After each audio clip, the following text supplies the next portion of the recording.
FIFA banned a 12-year-old for breaking Messi's record. The real reason they ended his career will make you furious. Stick until the end to see the illegal transfer rule that destroyed Asia's greatest talent before he even turned 18. This is the scandal they never wanted you to find out.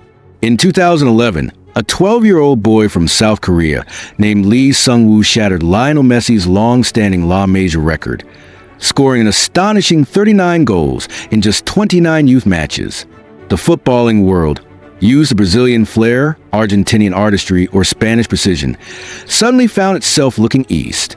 They called him the Korean Messi, not as a joke or a marketing gimmick, but because his footwork, agility, and vision on the ball genuinely evoked the legend himself. Scouts who had first spotted him at the Known Nations Cup in Johannesburg could hardly believe what they were seeing. He wasn't merely scoring. He was weaving through entire defenses, dismantling teams with the kind of balance and acceleration usually reserved for the most elite players in the world. By the age of 10, Lee was already outclassing older players, absorbing skills like a sponge and transforming weaknesses into strengths through relentless work. His right foot dependency became a distant memory as he mastered his left until he was equally deadly with both. His quick changes of direction and low center gravity made defenders dizzy, and Barcelona scouts wasted no time securing his signature. When he arrived in Spain, his first season was nothing short of extraordinary. Breaking Messi's age group goal record was one thing, but being crowned the best player in 4 prestigious youth tournaments announced him as a force destined for greatness. South Korea celebrated him as the future of their football. Journalists marveled at his vision, calling him a striker with a midfielder soul. Lee himself embraced the nickname, declaring that he studied Messi closely and aimed to be the first Korean to play for Barcelona's senior team. But fate and FIFA had other plans.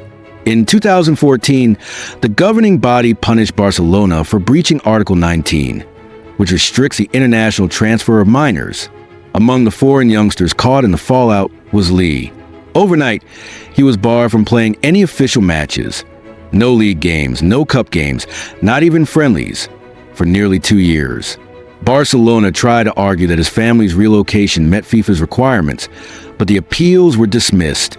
Conspiracy theories swirled, with some suspecting rival clubs of pushing the case to cripple Barcelona's youth pipeline. Whatever the truth, the ban hit Lee at the worst possible stage of his development. Between 16 and 17, a player needs consistent, competitive match time, around 30 games a year, to mature into a professional-ready athlete. Instead, Lee was stuck in limbo, playing meaningless scrimmages while his peers racked up thousands of minutes in top-level youth matches. Tempting offers from Chelsea and Arsenal came his way, with promises of lucrative contracts and immediate playing time. But Lee's loyalty to Barcelona kept him rooted in place, a gamble that would cost him dearly. By the time the ban lifted in January 2016, his instincts had dulled, his rhythm disrupted. His much-anticipated return yielded just a single minute of playing time before he was sold to Hellas Verona in Italy.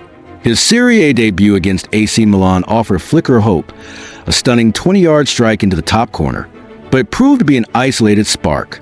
Verona were relegated, and over 2 seasons, Lee managed just 2 goals in 43 appearances.